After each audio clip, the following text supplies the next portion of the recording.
The massive crystal towers of Xerion Prime gleamed under 3 different suns as representatives from across the galaxy gathered for what would become one of the most important meetings in galactic history.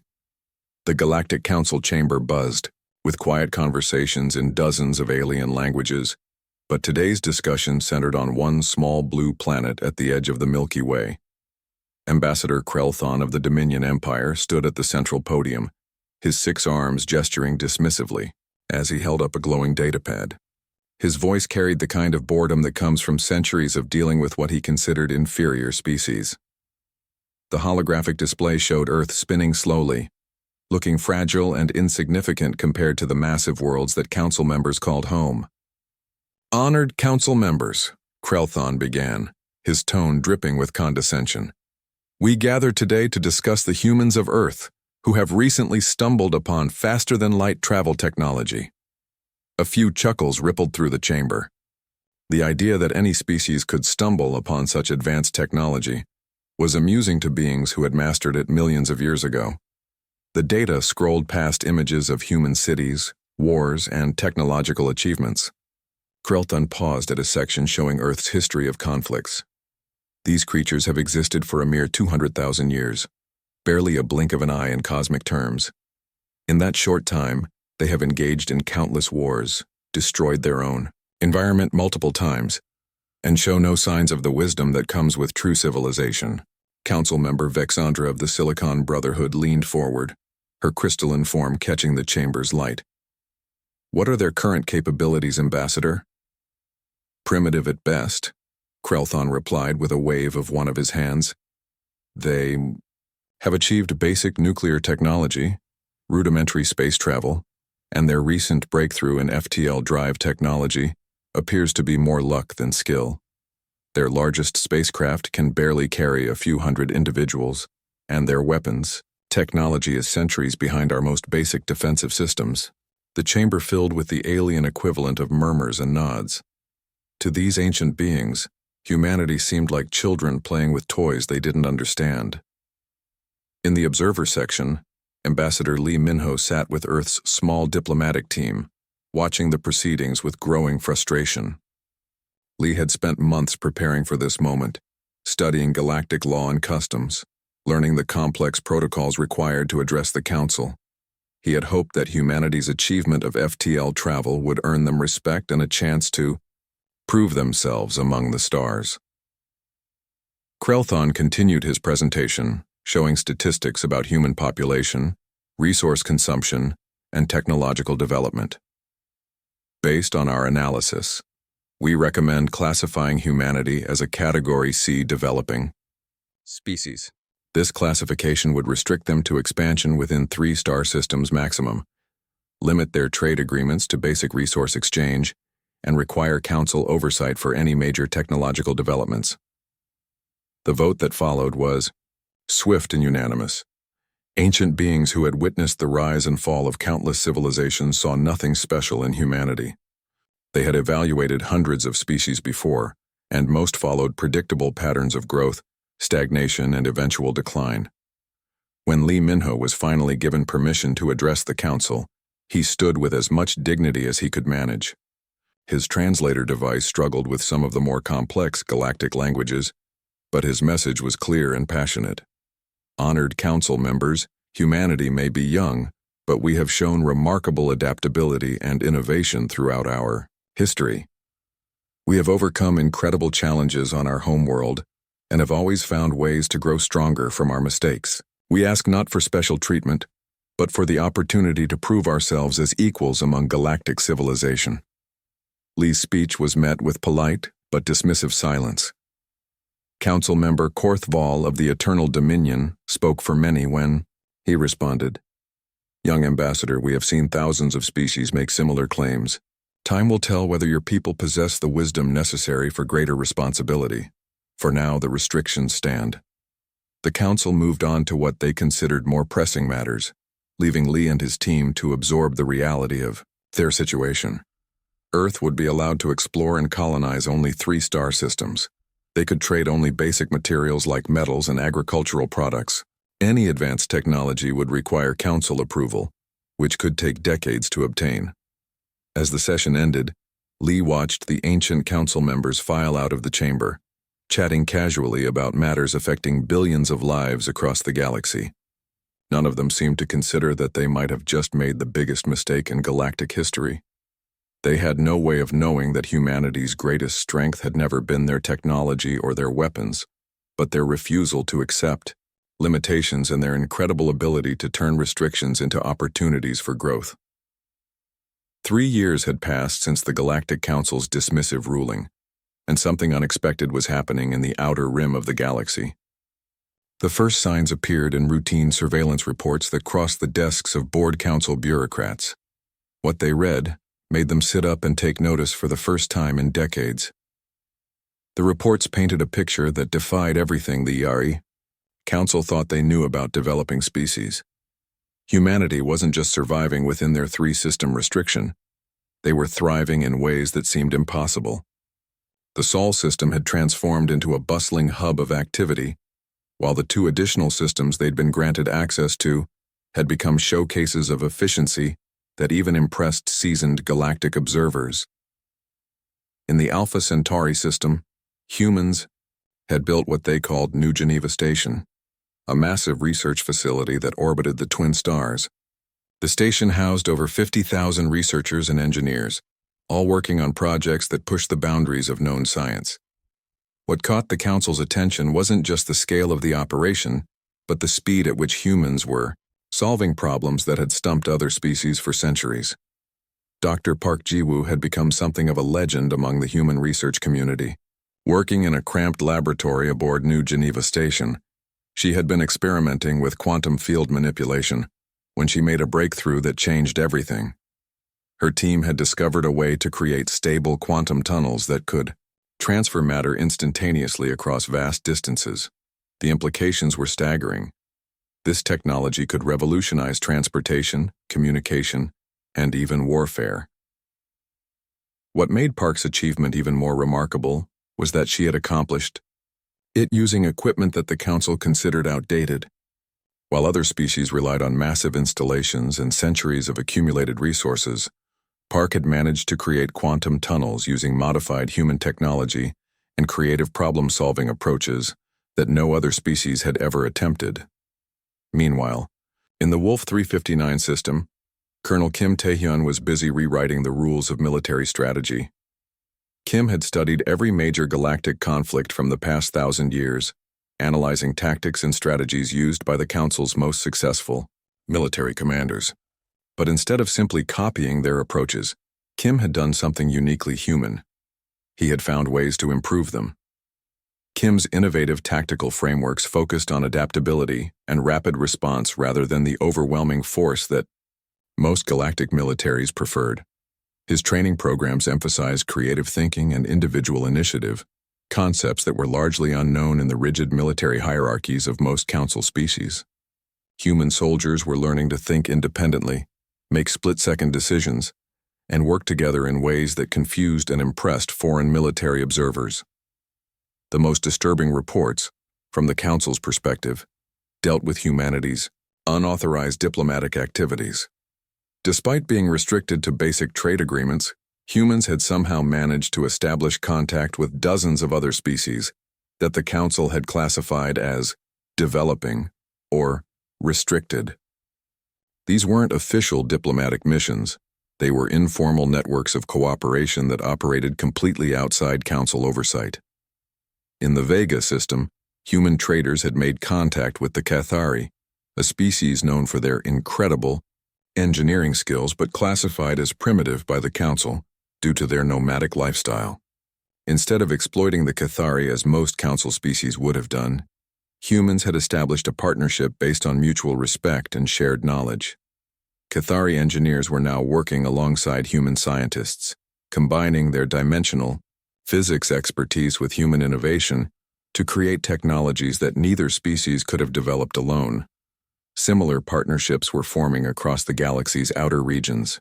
The telepathic Vorlex, who had been deemed too dangerous for Council membership, found in humans a species that didn't fear their mental abilities, but instead sought to understand and learn from them. Human psychologists and Vorlex mind healers were collaborating on projects that promised to revolutionize mental health treatment across multiple species. These unauthorized alliances were creating something the Council had never seen before, a network of supposedly lesser species that were sharing resources, technology, and knowledge without any central authority controlling the exchange. Trade. Routes were developing that bypassed Council taxation and regulation. Research projects were being conducted that ignored Council restrictions on dangerous or destabilizing technologies. The most alarming aspect of these reports was the speed at which everything was happening. Council analysts had predicted that humanity would take at least 50 years to fully utilize their three-system allocation. Instead, humans had not only maximized their assigned territory, but had also created an influence network that extended far beyond their official boundaries. What the Council members didn't understand was that they had accidentally created perfect conditions for humanity to do what humans did best: find creative solutions to impossible problems. The restrictions that were meant to contain human expansion had instead forced them to become incredibly efficient and innovative. Limited resources had sparked ingenious engineering solutions. Diplomatic isolation had encouraged humans to reach out to other overlooked species who were eager for genuine partnership rather than domination. The foundation for something unprecedented was indeed being laid, and the Council was just beginning to realize that their dismissive treatment of humanity might have been the biggest strategic error in galactic history. Admiral Choi Huna stood on the bridge of the Soul's Promise, humanity's most advanced deep space vessel, staring at data that changed everything she thought she knew about the galaxy. What had started as a routine exploration mission to map asteroid fields beyond their assigned territory had uncovered a truth so shocking that it made her question decades of galactic history. The discovery began when her crew detected unusual energy signatures coming from what appeared to be empty space in the Kepler sector. Upon closer investigation, they found something extraordinary: a hidden civilization thriving inside a massive asteroid cluster. The beings living there called themselves the Cathari, and they possessed engineering capabilities that put most Council species to shame. The Cathari had built an entire city within the asteroids, complete with artificial gravity, atmospheric processors, and manufacturing facilities that could create materials stronger than anything in Council databases. Their ships could phase through solid matter using dimensional manipulation technology that human scientists could barely comprehend. Yet according to official Council records, the Cathari were classified as primitive nomads, with no fixed settlements or advanced technology. When Admiral Choi asked the Cathari leader, Engineer Prime Vorthkla, about this classification, the response opened her eyes to a galaxy-wide conspiracy. The Cathari had once applied for Council membership over 3,000 years ago, demonstrating their advanced capabilities and peaceful intentions. The Council had rejected them, claiming their nomadic culture made them unsuitable for galactic civilization. What the Council really feared, Vorthkla explained, was that Cathari dimensional technology could make traditional space travel obsolete, threatening the established trade routes that kept Council members wealthy and powerful. Similar stories emerged from every corner of the galaxy as Admiral Choi's fleet made contact with species after species that had been deliberately suppressed by the Council. The Vorlex were perhaps the most shocking example. These beings possessed natural telepathic abilities so advanced they could communicate across galactic distances without any technology. Instead of being celebrated as a breakthrough in interspecies communication, they had been branded as dangerous mind manipulators and quarantined to a single solar system. When Captain Yoon Soman led the first diplomatic mission to the Vorlex homeworld, she discovered a society that had spent centuries trying to prove they weren't a threat. The Vorlex had developed strict mental disciplines to prevent accidental telepathic intrusion, created ethical codes governing the use of their abilities, and had even offered to teach other species how to defend against unwanted mental contact. The Council had ignored all of these efforts, maintaining the quarantine because telepathic communication would eliminate their control over information flow across the galaxy. The pattern became clear as more hidden civilizations were discovered. The Council wasn't just governing the galaxy, they were actively preventing technological and social progress that might challenge their authority. Species with revolutionary medical knowledge were classified as biologically hazardous. Civilizations that had developed clean, unlimited energy sources were labeled environmentally dangerous. Any group that showed potential to change the galactic status quo found themselves restricted, quarantined, or simply erased from official records. Working from a network of hidden bases built inside asteroid fields and nebulae, humanity began what they called the Convergence Protocol. The name reflected their goal, bringing together all the suppressed species to share knowledge and resources that the Council had tried to keep separate. Admiral Choi established the main coordination center inside a hollowed-out asteroid in the Kuiper Belt, where representatives from dozens of species could meet safely without Council detection. Dr. Lim Dong-hae became the protocol's chief science coordinator, working around the clock to facilitate technology exchanges between species. His team had developed translation protocols that worked not just with languages, but with entirely different ways of thinking about science and engineering. The Cathari thought in terms of dimensional space, the Vorlex approached problems through collective consciousness, and various other species had unique perspectives that, when combined, produced breakthrough innovations at an unprecedented rate. Captain Yoon So-min led the protocol's most dangerous missions, covert operations to make contact with restricted species and establish secure communication networks. Her ship, the Busan Runner, had been modified with Cathari phase technology and Vorlex telepathic amplifiers, making it virtually undetectable to Council surveillance systems. Yoon's team specialized in what they called liberation contacts, reaching out to suppressed civilizations and offering them a chance to join the growing underground network. The results exceeded everyone's expectations. Within months, the Convergence Protocol had connected over 40 different species, each contributing unique knowledge and capabilities. Medical advances from the quarantined healers of Rigel were being combined with Cathari dimensional technology to create healing devices that could repair tissue at the molecular level. Vorlex telepathic techniques were being adapted to create secure communication networks that spanned the entire galaxy without using any detectable technology.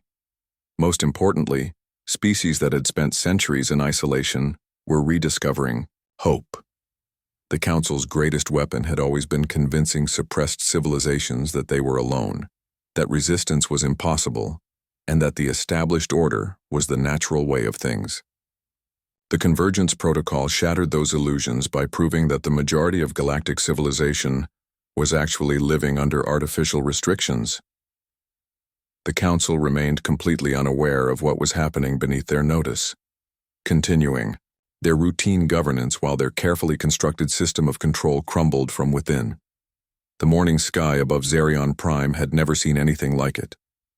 Council members enjoying their routine breakfast on the crystal observation decks of the Capitol Towers looked up to find their perfect blue sky blocked by the shadows of hundreds of ships. The fleet that emerged from hyperspace was massive beyond comprehension, not just in size but in its impossible diversity. Admiral Han Jisu stood on the bridge of the flagship Unity, watching through the viewscreen as panic spread across the Council's homeworld below. Her fleet represented something that the Council had believed impossible: 57 different species working together as equals, their ships flying in perfect formation despite representing completely different technologies and design philosophies. The Cathari vessels seemed to flicker in and out of reality, as their dimensional drives kept them partially phased. Vorlex ships glowed with a soft purple light that indicated their crews were in telepathic communion. The crystalline vessels of the Silicon Brotherhood rebels sparkled like jewels, while organic ships from the plant-based Verdani pulsed with bioluminescent patterns that spelled out messages of unity in their own language. What made the sight even more shocking was that many of these species were supposed to be primitive, restricted, or completely unknown to galactic civilization. Yet here they were, their ships incorporating technologies that the Council had never seen before. Combinations of different species innovations that created capabilities far beyond what any single civilization could achieve. Admiral Han opened communication channels to every inhabited world in the galaxy simultaneously. This alone was a feat that should have been impossible. The Council tightly controlled galactic communication networks to prevent exactly this kind of coordinated action. But the Convergence Protocol had spent months building hidden relay stations, using Vorlek's telepathic amplifiers and human engineering, creating a shadow network that bypassed every Council security measure. Citizens of the galaxy, Admiral Han's voice reached billions of beings across thousands of worlds. Today you will learn truths that have been hidden from you for millennia. The transmission that followed was unlike anything the galaxy had ever seen. Instead of political speeches or military demands, Admiral Han presented evidence. Massive databases of information flooded every public communication channel, overwhelming the Council's attempts to block or filter the content. The evidence was devastating. Thousands of years of Council records showed systematic suppression of technological development, deliberate maintenance of artificial scarcity to keep species dependent, and the purposeful isolation of civilizations that threatened Council power.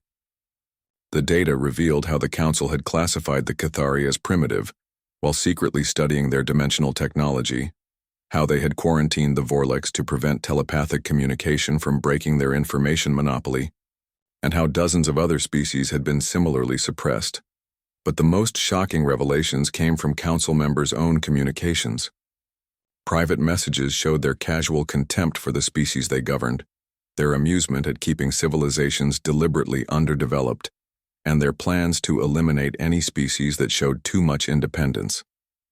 The evidence included recordings of Council sessions where members laughed about humanity's pathetic request for equal treatment just 3 years earlier. Across the galaxy, suppressed species that had never known about each other suddenly discovered they shared the same story of Council oppression. The response was immediate and overwhelming. On world after world, populations that had accepted Council rule for generations suddenly questioned everything they had been told. The Council's response was predictably violent. Fleet Admiral Krelthon, the same being who had dismissed humanity years earlier, assembled the Dominion's home fleet, the most powerful military force in known space. Over 3,000 Council warships, each one a technological marvel representing millions of years of advanced development, moved to intercept the rebel fleet. Krelthon's confidence was absolute. His ships were larger, more heavily armed, and crewed by species with thousands of years of military experience. The rebel fleet, dominated by supposedly primitive species and led by humans who had barely mastered space travel, seemed like an insult to his intelligence. The battle that followed became the most analyzed military engagement in galactic history. Council forces attacked using traditional formations and tactics that had proven successful for millennia.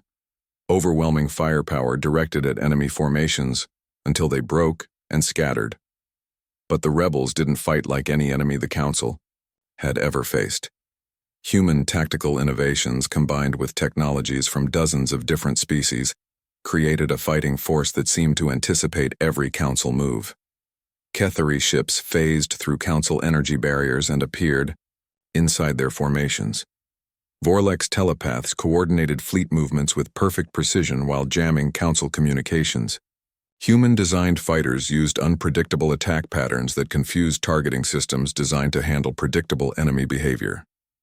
The most shocking moment came when Council ships began malfunctioning. Admiral Han's engineers had spent years studying captured Council technology, not just learning how it worked, but finding ways to improve it. They had developed viruses that could infiltrate Council computer systems, weapons that could overload Council shields, and jamming techniques that turned the Council's technological superiority against them. Within hours, Krelthon's mighty fleet was in full retreat. The beings who had ruled the galaxy for millions of years had been decisively defeated by species they had dismissed as primitive children. The victory sent shockwaves across the galaxy, proving that the Council's power was not invincible and that change was not only possible but inevitable. The Great Assembly Hall on Zerion Prime looked completely different now. Where once towering crystal thrones had elevated Council members above everyone else, circular discussion platforms allowed representatives from hundreds of species to meet as equals. The morning light filtering through the transparent dome revealed something that would have been unthinkable just months earlier. beings from across the galaxy working together to build something entirely new. Ambassador Minji walked to the central speaking platform, her footsteps echoing in the vast chamber. 6 months had passed since what historians were already calling the Zirian incident, and the galaxy was still adjusting to its new reality. The old Galactic Council was gone, replaced by something unprecedented in galactic history, a truly democratic federation where every species had an equal voice. The transformation hadn't been easy. In the weeks following the Council's defeat, chaos had threatened to consume entire star systems. Thousands of worlds that had depended on Council infrastructure suddenly found themselves without trade agreements, communication networks, or defense pacts. Some species had tried to claim former Council territories for themselves, while others had retreated into isolation, unsure how to navigate a galaxy without the rigid hierarchy they had known for millennia. It was during those uncertain times that humanity had made a decision that surprised everyone, including many humans themselves. When the liberated species gathered to discuss forming a new galactic government, many had expected humans to claim the leadership role that their military victory had seemingly earned them. After all, it was human ingenuity and determination that had exposed the Council's corruption and led the successful rebellion. Instead, Ambassador O stood before the assembly and made an announcement that changed everything. "The people of Earth are honored by your trust," she said, her words translated into hundreds of languages simultaneously. "But we believe that true leadership cannot be claimed by victory alone. We propose something different. A rotating leadership system where decisions require consensus among multiple species, ensuring that no single civilization can ever again dominate the galaxy." The reaction was immediate and mixed. Some species argued that humans had earned the right to lead through their sacrifice and innovation. Others worried that without strong central leadership, the new federation would collapse into chaos. But, as discussions continued over the following weeks, the wisdom of the human proposal became clear. The rotating leadership system they developed was unlike anything that had existed before. Every 3 standard years, a different species would coordinate galactic affairs, but major decisions required approval from a council representing all member civilizations. No single species could make unilateral choices affecting others, and every voice carried equal weight regardless of a civilization's age, size, or technological development. The results exceeded everyone's expectations. Former Dominion worlds, that had suffered under Council oppression for thousands of years, began experiencing rapid development with human assistance. Human engineers worked alongside Cathari dimensional specialists to rebuild infrastructure destroyed during the liberation conflicts. Vorlex telepaths helped coordinate massive refugee resettlement programs, while human logistics experts ensured that aid reached every world that needed it. Dr. Seo Jinwoo had become something of a legend in the new galactic scientific community. As research director of the Galactic Collaborative Institute, he oversaw projects that brought together the greatest minds from dozens of species. The Institute's headquarters, built on a neutral world in the former Council territory, housed laboratories where human creativity combined with alien expertise to achieve breakthroughs that advanced galactic technology by centuries. One of Seo's most successful projects involved combining human medical knowledge with healing techniques from 7 different species. The result was regenerative medicine that could cure diseases that had plagued galactic civilization for millennia. Another project merged human computer science with Cathari dimensional mathematics and Vorlex telepathic processing, creating artificial intelligence systems that could solve complex problems across multiple realities simultaneously. But perhaps the most remarkable change was visible in the everyday life across the galaxy. On worlds that had once been restricted or isolated, children from different species now played together in integrated schools. Human teachers worked alongside educators from dozens of other civilizations, sharing knowledge and perspectives that enriched everyone's understanding of the universe. The city of New Harmony, built on the former Council world of Regulus Prime, had become a symbol of the new galactic order. Its streets buzzed with activity as beings from hundreds of different species worked, learned, and lived together. Human architects had designed the city using principles of inclusivity, ensuring that every species could feel comfortable in its varied environments, underwater districts for aquatic beings, low-gravity zones for species adapted to smaller worlds, and atmospheric zones tailored to different respiratory needs. Children growing up in New Harmony spoke multiple languages, fluently, understood different cultural perspectives instinctively, and saw diversity as a source of strength rather than division. They were living proof that the galaxy's future would be built on cooperation rather than domination. The transformation wasn't complete, and challenges remained. Some former council species struggled to adapt to their loss of privilege, while others found it difficult to trust after millennia of oppression. But across the galaxy, a new generation was growing up with possibilities their parents had never imagined. Humanity had given the galaxy something more valuable than technology or military might. They had given it hope and the example that limitations existed only to be overcome.